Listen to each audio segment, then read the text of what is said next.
नमस्ते, यहाँहरूलाई हार्दिक स्वागत गर्न चाहन्छु। आज हामी कुराकानी गर्छौँ विशेष गरी शिवरात्रिको बारेमा र शिवरात्रि विशेष रहनेछ आजको कार्यक्रम। मेरो साथमा हुनुहुन्छ माधव रेग्मी, यहाँलाई पनि हार्दिक स्वागत गरिहाल्छु म। Thank you Shivji. तपाईँ नेपाल रहँदा एउटा सञ्चारकर्मीको रूपमा काम गर्नुभयो, त्यस्तै गरी यहाँले एउटा कलेज सञ्चालन गर्नुहुन्थ्यो, त्यसको प्रिन्सिपल पनि हुनुभयो होइन। अलिकति फरक खालको परिचय थियो यहाँ। उहाँ उच्च शिक्षाको सिलसिलामा यहाँ स्कटल्यान्ड आइपुग्नुभयो र अहिले हामीले हेर्दाखेरि चाहिँ यहाँको परिचय अलिकति बदलिएको देख्छौँ। तपाईँको वेशभूषाले पनि देखिराखेको छ। तपाईँ आफैलाई परिचय दिँदा चाहिँ कसरी परिचय दिनुहुन्छ? थ्याङ्क यू भेरी मच प्रश्नको लागि शिवजीलाई। हो, यहाँले भनेको कुरा सही हो। म नेपालमा हुँदा सञ्चार कर्ममा पनि संलग्न थिएँ। केही एफएमहरू र केही पत्र पत्रिकाहरूमा लेख्ने गर्थेँ, बोल्ने गर्थेँ र विद्यालय कलेज सञ्चालन पनि गरेको थिएँ म आफ्नै लगानीमा।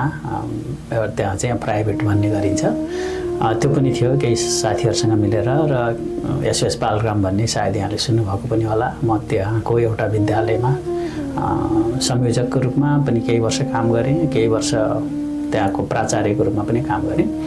त्यसैले शिक्षामा मैले करिब 12-14 वर्ष जति बिताएछु नेपालमा रहँदा। विभिन्न सङ्घ संस्थामा सम्बन्धित विद्यालय समेत गरेर त्यसपछि सञ्चारकर्ममा पनि लागेँ र उच्च शिक्षाको लागि म बेलायत आइपुगेँ। र यो जीवनका 5 दशक बितेछ। जीवन 5 दशक बितिसक्दाखेरि बल्ल जीवनलाई बुझ्न थालिएको छ। वास्तवमा जीवन के हो? यही जीवन बुझाइको एउटा स्वरूप हो यो मेरो जीवनमा आएको परिवर्तन। र सायद एक दिन सबैले यो कुरा बुझ्नुहुनेछ। परिचयको लागि धेरै धन्यवाद दिन चाहन्छु। र भोलि शिवरात्रि छ, हामी शिवरात्रि विशेषमा छौँ र शिवरात्रिमा यसको महिमा के हो, खासमा पूजाका सामग्रीहरू के हुन्, अनि त्यस्तै गरी पूजा गर्ने त्यो विधि के हो होइन। त्यस्तै गरी पूजाको मन्त्र र अन्य चालचलनहरू पनि हुन्छ, जस्तै भजन कीर्तन गाउने हुन्छ, प्रसाद ग्रहण गर्ने हुन्छ, त्यस्तै गरी अब अग्निध्वनि बाल्ने पनि हुन्छ। अझै गाउँघरतिर नेपालमा त बाटो छेक्ने चलन पनि हुन्छ दिउँसोतिर, त्यो चाहिँ शिवरात्रिको दिनमा होइन। यो विषयमा हामी कुराकानी गर्छौँ। र सबैभन्दा पहिला चाहिँ म यहाँलाई शिवरात्रिको बारेमा केही जानकारी, त्यसपछि त्यसको विशेष गरी हामी किन त्यो शिवरात्रि मनाउँछौँ। जस्तै नेपालमा त शिव मन्दिरहरूमा भिड लाग्ने गर्छ होइन। भोलि हो शिवरात्रि, हामी आज कुरा गरिरहेका छौँ। अनि पशुपतिनाथमा विदेशदेखि भारतदेखि साधु सन्तहरू भक्तजनहरू आउनुहुन्छ, निकै घुइँचो लाग्छ। त्यहाँ व्यवस्थित पनि बनाइएको छ, तयारी पनि पुरा गरिएको छ। यो शिव महिमाको बारेमा, शिवरात्रिको बारेमा अलिकति जानकारी दिनुहोस् न। धन्यवाद प्रश्नको लागि। हो, शिवरात्रि यो फाल्गुन कृष्ण चतुर्दशीको दिन मनाउने गरिन्छ हरेक वर्ष। तर हरेक महिना शिवरात्रि पर्दछ, तर यसलाई महाशिवरात्रि भनिन्छ, जुन चाहिँ फाल्गुन कृष्ण चतुर्दशीको तिथि हो। र हरेक महिनाको कृष्ण चतुर्दशीलाई शिवरात्रि भनिन्छ। र वर्षमा 12वटा शिवरात्रि हुन्छन् र त्यसमध्येको यो फाल्गुन कृष्ण चतुर्दशीकोलाई महाशिवरात्रि भनिएको हो। त्यस कारणले गर्दा अब यसको महिमा हामीले शिव महापुराण र विभिन्न हाम्रा प्राचीन धर्मग्रन्थहरूबाट पनि लिन सकिन्छ। र शिवरात्रिको महिमा हुन त यहाँ केही कथ्यहरू पनि छन्। शिवरात्रिलाई शिव पार्वतीसँग विवाहको रात्रि भनेर पनि यो चलन चल्तीमा सुन्ने गरिन्छ, तर वास्तवमा यस्तो होइन। त्यो दिन, शिवरात्रिको दिन, भगवान शिवले आफूलाई शून्य रूपबाट, जुन चाहिँ एउटा रूप जसको चाहिँ एउटा बिना रूपको त्यसबाट आफ्नो रूपमा ढाल्नु भएको हो। र त्यो रूपमा ढाल्ने क्रममा चाहिँ उहाँले ठुलो एउटा ज्योतिर्रूपमा ढाल्नुभयो र त्यसलाई चाहिँ एउटा सेप, एउटा आकार ग्रहण गराउनु भयो। त्यो आकारलाई चाहिँ शिवलिङ्ग भनिएको हो। त्यो आकारलाई त्यसरी त्यो ज्योतिर्रूपमा प्रकट हुनुभएको भगवान शिव। र त्यो भगवान शिव प्रकट हुनुभएको दिनलाई चाहिँ हामीले शिवरात्रि, दिनलाई कि रातलाई भनौँ, त्यो समयलाई हामीले शिवरात्रि भनिएको हो। र त्यो प्रकट हुनुको पनि विभिन्न कारणहरू छन्, किन प्रकट हुनु पर्यो होइन। किनभने त्यो निराकार रूपबाट साकार रूपमा परिवर्तन भएको। किनभने भगवान शिवलाई हामी निराकार पनि भन्छौँ। निराकार रूपको चाहिँ भगवान शिव चाहिँ साकार रूपमा प्रकट हुनुभएको भएर त्यो रातलाई चाहिँ हामीले शिवरात्रि मानिएको हो। त्यसमा चाहिँ विभिन्न देवी देवताहरूले प्रार्थना गरे, विभिन्न कारणहरू छन्, त्यसका महिमाहरू छन्। त्यसको लागि चाहिँ हामीले शिव महापुराणका सारा सर्गहरू त्यहाँ भएका कथनहरूलाई बुझ्नुपर्ने हुन्छ। अब अहिले छोटो बसाइकोमा सबै कुरा भन्नुभन्दा पनि यथार्थमा चाहिँ जब संसारमा विभिन्न खालका घटना परिघटनाहरू सिर्जना हुन्छन्, जब संसार चाहिँ वितण्डातिर जान्छ होइन, त्यो भएको अवस्थामा चाहिँ केही न केही यसका उपायहरू सुझाउनको लागि विभिन्न कालखण्डमा भगवानले आफ्ना रूपहरूलाई प्रकट गराउनुहुन्छ। त्यही प्रकट गराउने सिलसिलामा शिवरूप चाहिँ एउटा साकार रूपमा एउटा लिङ्ग ज्योतिर्लिङ्गको रूपमा प्रकट हुनुभएको। अब चाहिँ हामी पूजाको सामग्री होइन, त्यसपछि पूजाको विधि के गर्नुपर्छ त्यो दिनमा, शिवरात्रिको दिनमा अथवा अघिल्लै दिनमा पनि हामी चोखो बस्नुपर्ने हो के हो, त्यो विषयमा हामी एकदमै क्रमैसँग जाउँ है त। त्यो दिनमा चाहिँ सबैभन्दा पहिला उठेर के गर्नुपर्छ त्यो विषयमा पहिला जानकारी पाऊँ, अनि त्यसपछि पूजाका सामग्रीहरू अनि पूजाका विधिहरूको कुरा गरौँ। एकदम सही कुरा गर्नुभयो, किनभने अहिलेको हाम्रो जगतमा विभिन्न किसिमका दृष्टिकोणहरू पाइन्छन् पूजा गर्ने सिलसिलामा। कसैले पूजामा खानेकुराहरूको विषयमा, पूजाका सामग्रीको विषयमा विभिन्न मत भिन्नताहरू छन्, तर त्यस्तो होइन। हाम्रो सनातन हिन्दू धर्ममा भगवानले चाहिँ के भन्नुभएको छ भने यसमा चाहिँ पूजाको लागि मलाई कुनै किसिमको त्यस्तो भनौँ न ठुलो चिजहरूको समर्पण गर्नुपर्ने जरुरी छैन। भाव सबभन्दा ठुलो कुरा हो। हाम्रो सनातन हिन्दू धर्मको सबभन्दा ठुलो एउटा कुरा नै यही हो कि भाव चाहिँ प्रकट गर्नुपर्छ। तपाईँसँग निस्वार्थ भाव हुनुपर्छ, एउटा आफूले चाहिँ एकदमैसँग उत्कट अभिलाषा राख्नुपर्छ, भगवानप्रति भक्ति राख्नुपर्छ, त्यो। अब यहाँले पूजा सामग्री र अनि चाहिँ समय र विभिन्न कुराहरू गर्नुभयो। हाम्रो सामान्यतः के छ भने दिनलाई चाहिँ हामीले 8 प्रहरमा भाग लगाउँछौँ। सूर्योदयदेखि सूर्यास्तसम्मलाई 4 प्रहर र सूर्यास्तदेखि बिहानको सूर्योदयसम्मलाई अर्को 4 प्रहर गरेर हामीले 8 प्रहरमा भाग लगाउँछौँ। यो 8 प्रहरमध्ये जति चाहिँ घन्टा हुन्छ भन्न त अब सामान्यतः मान्छेले बुझ्ने भाषामा भन्दाखेरि 12 घन्टालाई 12 घन्टाको दिनरात गऱ्यो भने पनि मान्छेले बुझ्ने भाषामा भन्दाखेरि सुरुका 3 घन्टा, त्यसपछिको 3 घन्टा, त्यसपछिको 3 घन्टा, त्यसपछिको 3 घन्टा भन्ने अर्थमा बुझिन्छ। त्यसलाई 6 बजेदेखि बिहान 6 बजेसम्मको अर्थ राखियो भने पनि 6 देखि 9 पहिलो प्रहर, 9 देखि 12 दोस्रो प्रहर, 12 देखि 3 तेस्रो प्रहर, 3 देखि 6 चौथो प्रहर भनेर भनिन्छ। तर त्यसो होइन, खासमा सूर्यास्तदेखि सूर्योदयसम्मकोलाई रात मानिने हो। त्यसलाई 4 भाग लगाउने र पछिल्लो चौथो प्रहर चाहिँ लाई हामीले ब्रह्म मुहूर्त भनेर भन्छौँ। त्यो नै सबभन्दा एकदमै उपासनाको लागि, स्नान आदि कर्म गर्नको लागि, ब्रह्म कर्म गर्नको लागि सबभन्दा उत्तम मुहूर्त मानिन्छ। भनेको त्यो चाहिँ अघिल्लो दिनमा कि कुन चाहिँ त्यो प्रहर कतिखेर पर्छ? त्यो प्रहर चाहिँ जस्तो शिवरात्रिको रातमा हामीले विशेष गरी शिव आराधना गर्छौँ भने त्यो दिन बिहान जुन हुन्छ नि, त्यो बिहानको समयलाई हामीले त्यो चौथो प्रहर मानेका हुन्छौँ। त्यो दिनको सुरुवात हो। जस्तो मानौ एकछिनको लागि यसपटक पर्सि आइतबार शिवरात्रि परेको छ भने भोलि आइतबार शिवरात्रि परेको छ भने त्यो शिवरात्रिको दिन चाहिँ रात चाहिँ शिवरात्रि भयो र त्यो दिनको बिहान 3 बजेदेखि 6 बजे भनौँ अथवा 4 भाग लगाउने सूर्यास्तदेखि सूर्योदयसम्म, त्यसको चौथो प्रहरलाई ब्रह्म मुहूर्त भनिन्छ। त्यो ब्रह्म मुहूर्तमा स्नानादि कर्महरू गर्नु, त्यति बेला आफ्नो नुहाइ धुवाइ नित्य कर्म गर्नु र दिनभर व्रत बस्नु सकिन्छ। निराहार भनिएको छ। अब यो व्रत पनि अब निराहार र आहार गरेर अथवा खाएर नखाएर भन्ने विभिन्न मतहरू छन्, तर यो चाहिँ भावको कुरा हो।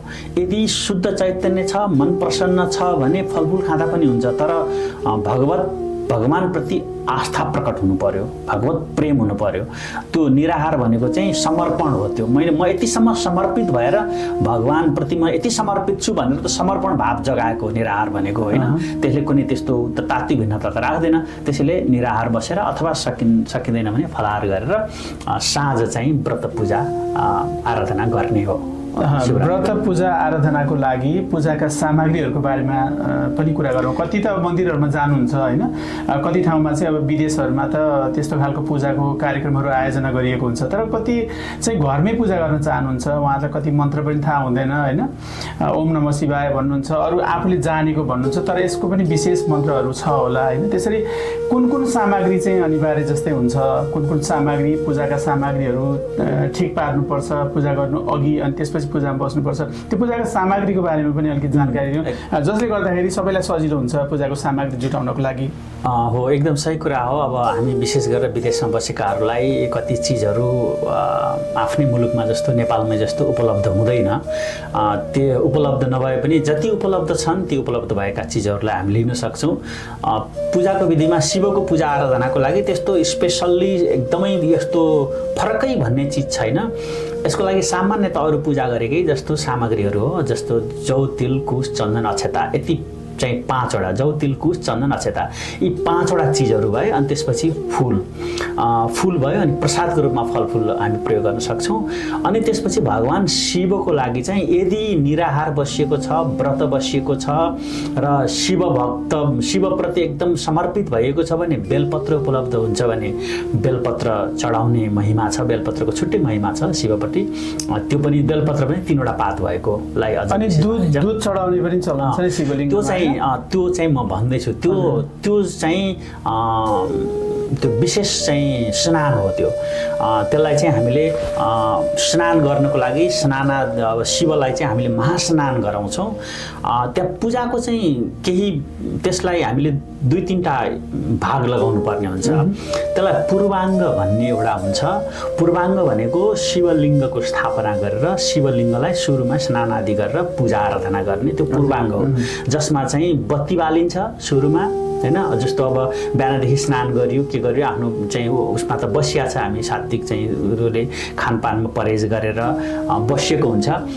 त्यस पछाडि चाहिँ हामीले पूर्वाङ्ग गर्छौँ। पूर्वाङ्ग भनेको चाहिँ भगवान् शिवको त्यो मूर्तिमा अथवा चाहिँ एउटा शिवलिङ्गमा पूजा गर्ने, जसरी हामीले अरू देवी देवताहरूलाई घरमा दैनिक पूजा गर्छौँ त्यही ढङ्गले पूजा गर्ने हो। जौतिल कुश चन्दन अक्षता आदि इत्यादिले पूजा गर्ने, बेलपत्र चढाउने। अब कुनै अब धतुरोको फुलहरू धतुरोको चाहिँ उयोहरू छ भने, फल छ भने त्यो पनि भगवान् शिवको लागि प्रिय मानिन्छ, त्यो चढाइदिने र सामान्य अरू पूजा गरे जस्तै गरेर गर्ने। तर भगवान् शिवलाई गर्दाखेरि एउटा बेलपत्र र धतुरोलाई त्यसको छुट्टै महिमा छ, त्यो चाहिँ चढाउने गरिन्छ। र सामान्यतः त्यो पूर्वाङ्ग भन्छ त्यसलाई। त्यसपछि महास्नान भन्छौँ।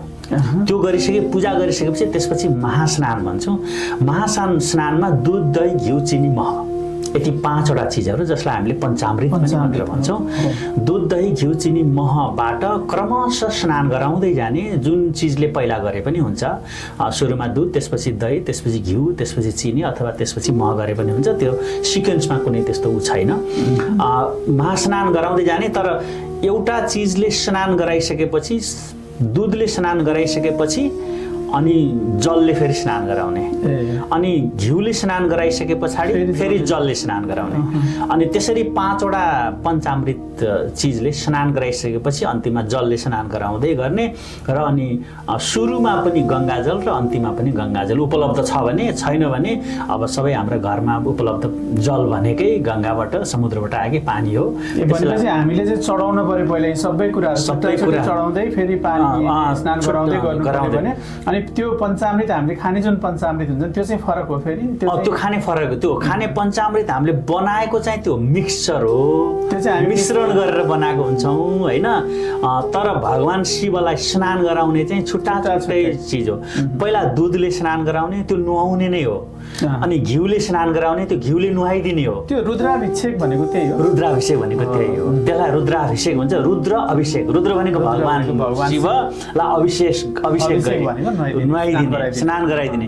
त्यसमा चाहिँ हामीले यो 5वटा चाहिँ अमृतबाट स्नान गराउने, दुधबाट स्नान गराउने, त्यसपछि जलले स्नान गराइदिने, अनि फेरि घिउले स्नान गराइदिने, अनि फेरि जलले स्नान गराइदिने। त्यही भएर अब जस्तो घिउ, चिनी, मह यिनीहरू चिजहरूको त्यो पदार्थको गुणहरूको कारणले गर्दाखेरि हामीले के गर्छौँ भने हातमा लिएर शिवलिङ्गलाई मजासँग चाहिँ अब मालिस गरिदिने, क्यारिदिने, पुछ्ने, क्यार्ने पनि गर्छौँ होइन। कसैले माथिबाट चिनी अथवा घिउ चाहिँ गरिदिएर स्नान गराएर त्यो माथिबाट जलले गर्ने पनि गर्छौँ। त्यो आफ्नो प्रक्रियाहरू हुन्, त्यसमा केही फरक पर्दैन। त्यसरी गर्ने र अनि अन्तिममा चाहिँ गङ्गा स्नान गराइदिने। गङ्गा स्नान गराएपछि त्यो चाहिँ रुद्राभिषेक हो, त्यो चाहिँ अभिषेक हो। त्यो गर्दाखेरि यदि सकिन्छ भने त्यहाँ चाहिँ रुद्राभिषेक रुद्री पाठ छ। त्यो अभिषेक गराउँदाखेरि रुद्री पाठ छ, जुन चाहिँ ओम गणनान्ता गणपति गौ हवामहे निधिनान्ता निधिपति गौ हवामहेबाट सुरु हुन्छ। त्यसपछि गएर अन्तिममा शान्ति पाठ भन्ने छ। त्यहाँ रुद्राभिषेक चाहिँ गराइसके पछाडि अनि त्यसैमा चाहिँ हाम्रो सहस्र शीर्षा पुरुष भन्ने छ दोस्रो अध्याय। त्यसपछि गएर शिवको महिमाको छ अर्को। त्यसपछि यस्तै गरेर त्यो स्ट्यान्जा थुप्रै अध्यायहरू छन्। त्यो अध्यायलाई एक आवृत्ति भनेको एक पटक त्यो पुरै गर्दाखेरि करिब आधा घन्टादेखि 40 मिनटको समय लाग्छ त्यो पुरै सक्नको लागि। अब आउँछ आफूलाई पढ्न भने रुद्राभिषेकको पुस्तक अगाडि राखेर त्यो अध्ययन गर्दै स्नान गराउँदै गर्नु। मैले त्यही भन्न खोजिरहेको थिएँ। अब जस्तै अब कहीँ मन्दिरमा अथवा पूजा आयोजना गरिएको ठाउँमा जाँदाखेरि त त्यहाँ पण्डितको व्यवस्था हुन्छ, उहाँहरूले भन्नुहुन्छ, उहाँले भनेअनुसारको चाहिँ पूजा गर्ने कुरा भयो। तर घरमै बसेर पूजा गर्दा त्यो पनि अलिक सम्भव नहोला होइन। त्यसको सार संक्षेप त्यस्तो केही छ भने ल अब त्यो सम्भव नहुन सक्छ। कतिलाई रुद्राभिषेकको सबै पढ्न के गर्न त्यो संस्कृतमा अलिकति कम्प्लेक्स चाहिँ शब्दहरू हुन्छन् त्यहाँ होइन। उच्चारणमा त्रुटि होला के होला नगर्न नसकिएला होइन। त्यसमा 2-3 तरिकाहरू छ। एउटा त अहिले चाहिँ एकदम मजासँग वेदाध्यायीहरूले विभिन्न क्लिप्सहरू साउन्ड क्लाउडदेखि लिएर होइन युट्युबहरूमा यसमा रुद्राभिषेकका मन्त्रहरू वेदाध्यायीहरूले च्यान्टिङ गरेको पनि पाइन्छ।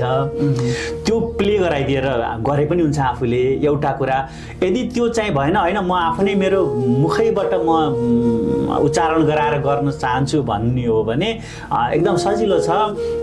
एउटा चाहिँ महामृत्युञ्जय मन्त्र छ होइन। महामृत्युञ्जय मन्त्र चाहिँ गरिदिने। जस्तो महामृत्युञ्जय मन्त्र भनेको चाहिँ उर्वारुकमिव वन्दनात् भन्ने होइन। त्यो एउटा मन्त्र छ। महामृत्युञ्जय मन्त्र चाहिँ च्यान्ट गरेर गर्दा हुन्छ। अब महामृत्युञ्जय मन्त्र पनि आउँदैन भने नमः शिवाय त प्राय सबैलाई ओम नमः शिवाय त प्राय सबैलाई आएको हुन्छ। नभए भने ओम नमः शिवाय भन्दै त्यो पञ्चामृत 5वटा अमृतको स्नान गराउने अनि उसको स्नान गराउने। अनि यसरी गर्दा पनि यहाँलाई एकैछिन रोकेँ है मैले। पूजाको सामग्रीको बारेमा त यहाँहरूले जानकारी पाइहाल्नुभयो र यहाँहरूलाई थाहा पनि छँदैछ र सकेसम्म केही नछुटोस् अलि विधि पुऱ्याएर मैले चाहिँ पूजा गरेँ भनेर एक किसिमको आत्मसन्तुष्टि लिनको लागि पनि यी यावत कुराहरू सकेसम्म जुटाउन सक्नुहुन्छ भने सक्नुहुन्छ। होइन भने मनले तपाईँले चिताउनु भएको भएन भने पनि जे छ त्यसैलाई यहाँले सम्झेर त्यो पूजापाठ गर्न सक्नुहुन्छ। र पूजा गर्दा के मन्त्र भन्नुपर्छ भन्ने कुराको विषयमा पनि हामीले अहिले छलफल गरिरहेका छौँ। त्यसैले यहाँले यदि घरमै गर्नुहुन्छ भने पनि पूजाका विधि र पूजाका सामग्रीहरू तयार गरेर गर्न सक्नुहुन्छ।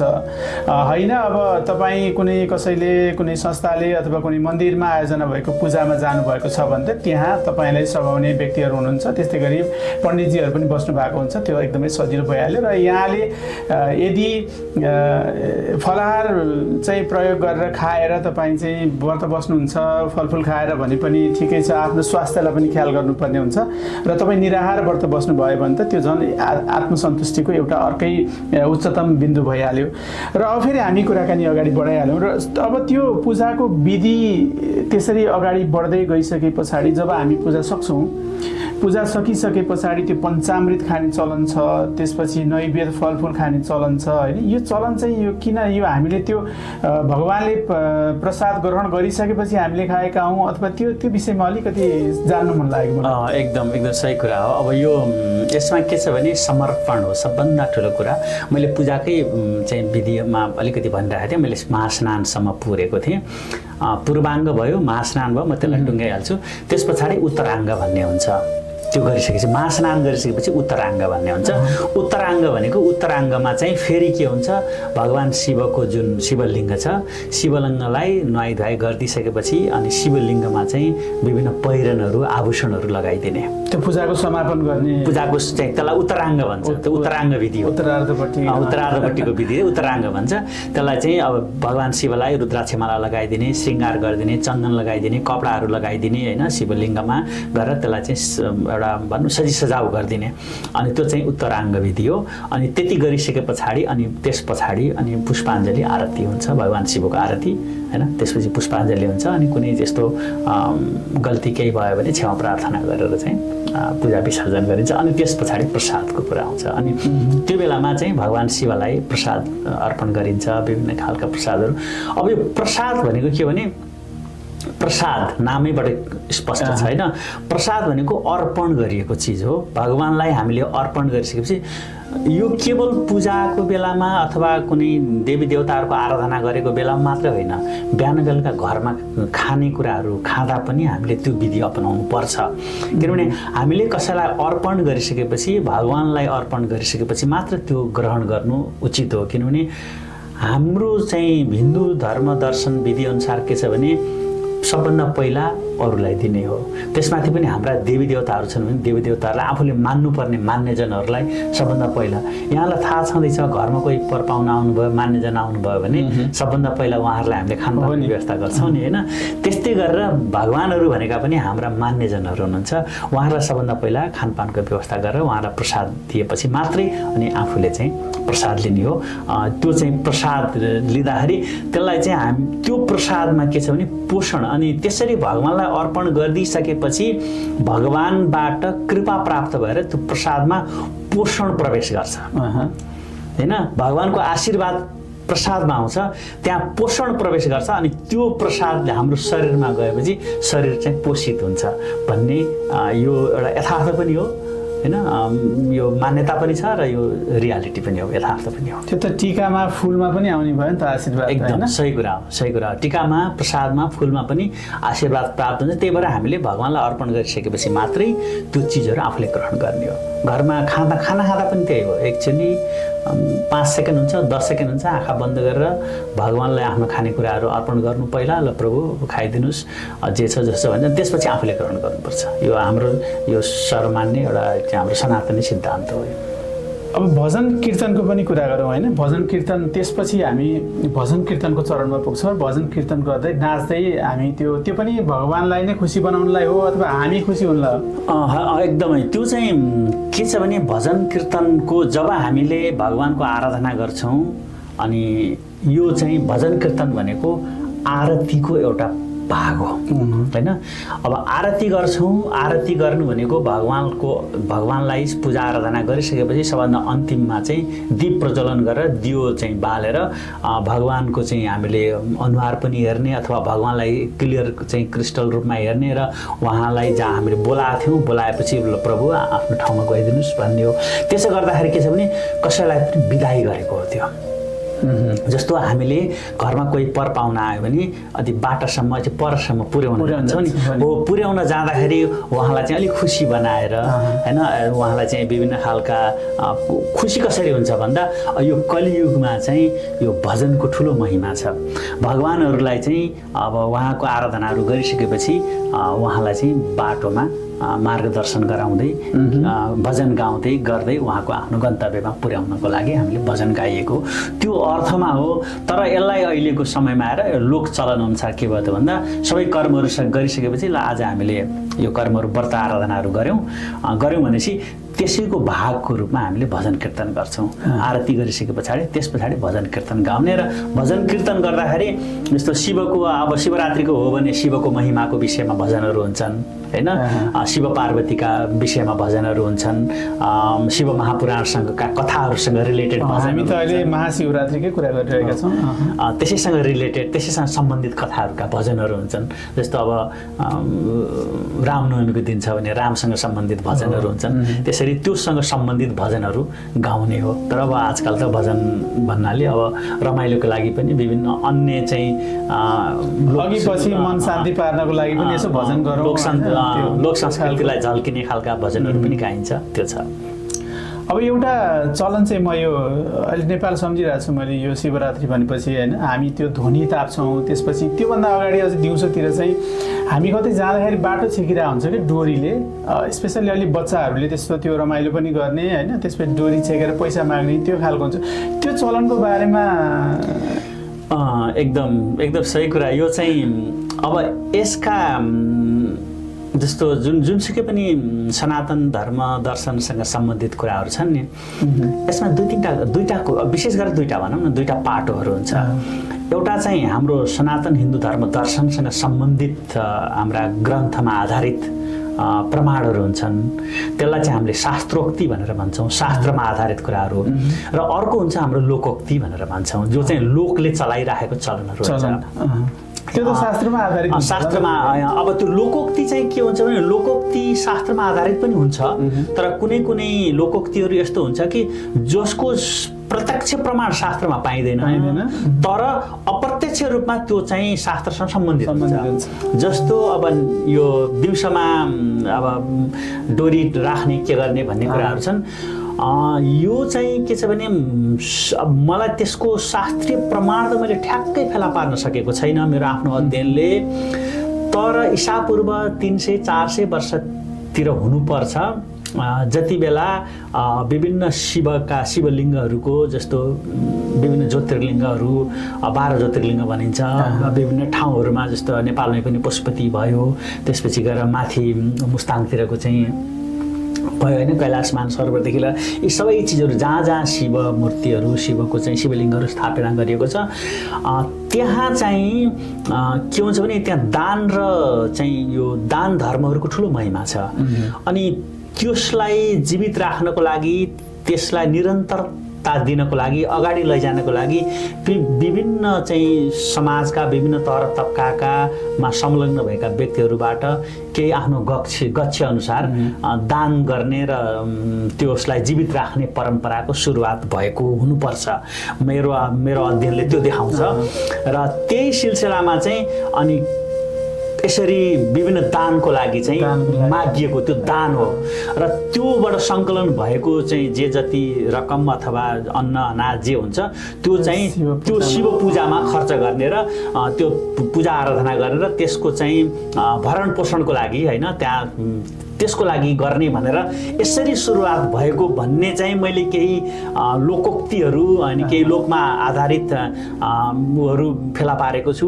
त्यो चाहिँ हाम्रो शास्त्रोक्तिसँग पनि मिल्छ, किनभने शास्त्र अनुसार पनि हामीले दान दिनुपर्ने के गर्ने छ भन्ने कुराहरू छ, त्योसँग पनि मिल्छ। त्यसैले गर्दा यो चाहिँ बढी प्रामाणिक छ। दान सङ्कलन गर्ने एक किसिमको तरिका हो, यो रमाइलो तरिका पनि रहेछ होइन, त्यो गर्ने ठिकै छ। अनि यो शिवध्वनिको बारेमा पनि, यो शिवध्वनिको एकदम यो चाहिँ यो मौसमसँग सम्बन्धित अथवा जाडो अनि भावर हो अथवा के हो, यसको ठुलो महत्त्व छ। शिवध्वनिको महत्त्व भयङ्कर ठुलो छ।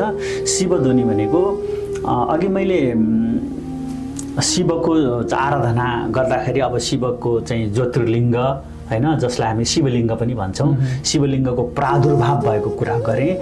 त्यो शिव महापुराणमा पनि छ। शिवको प्रादुर्भाव भनेको जब संसारमा विभिन्न होइन चिजहरू हुन थाले, अब यी धर्म पापका विभिन्न कुराहरू भएपछि देवी देवताहरूले आराधना गरेपछि शिवको चाहिँ एउटा साकार रूप प्रकट भएको भनेर मैले भने।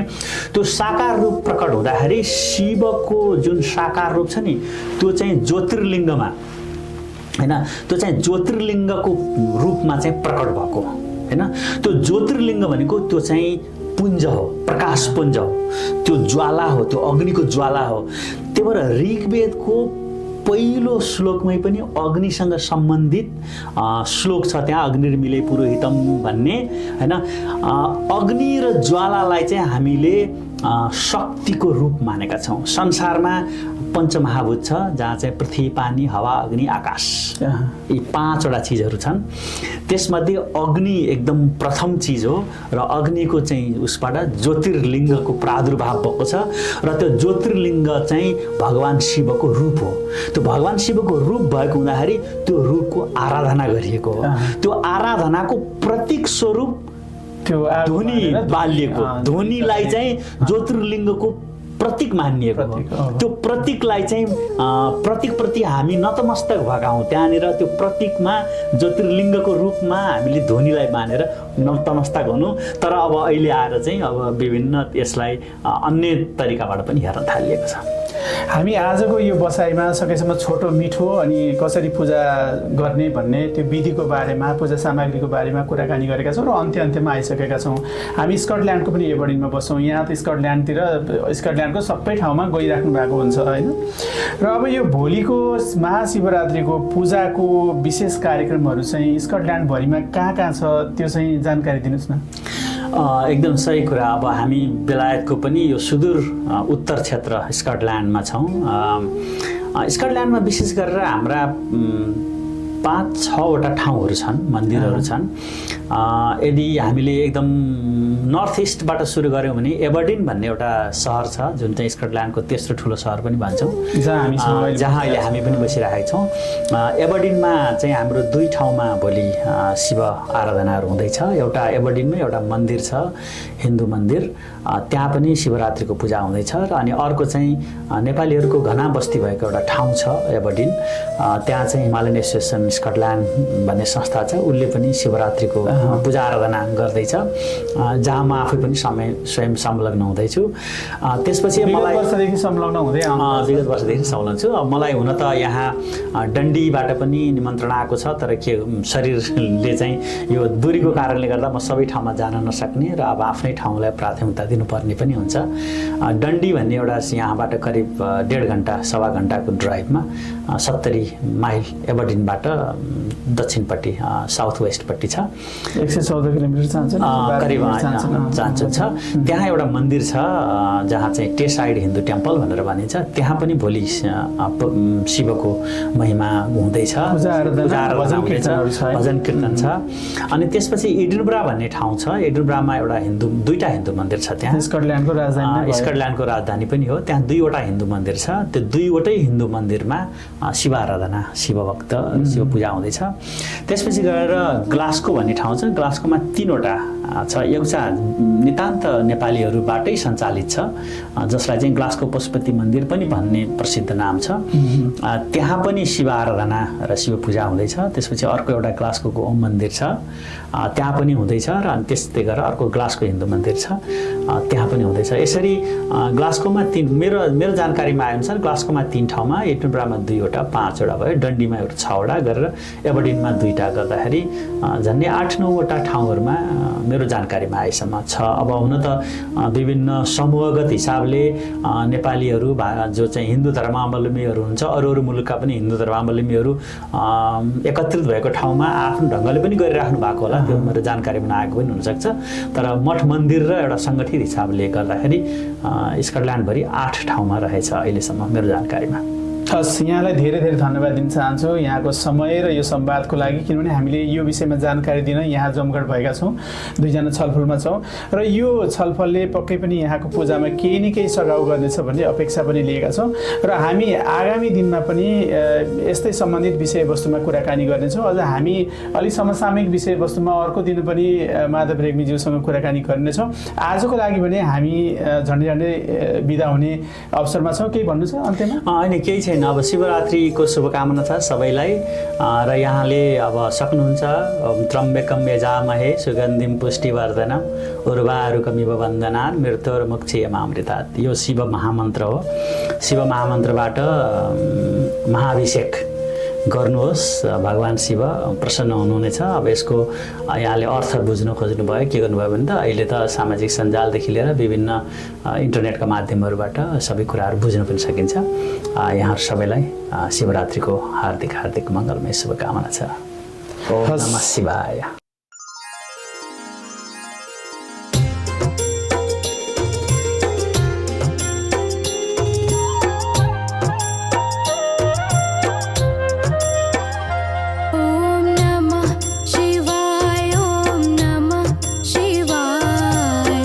हर हर भोले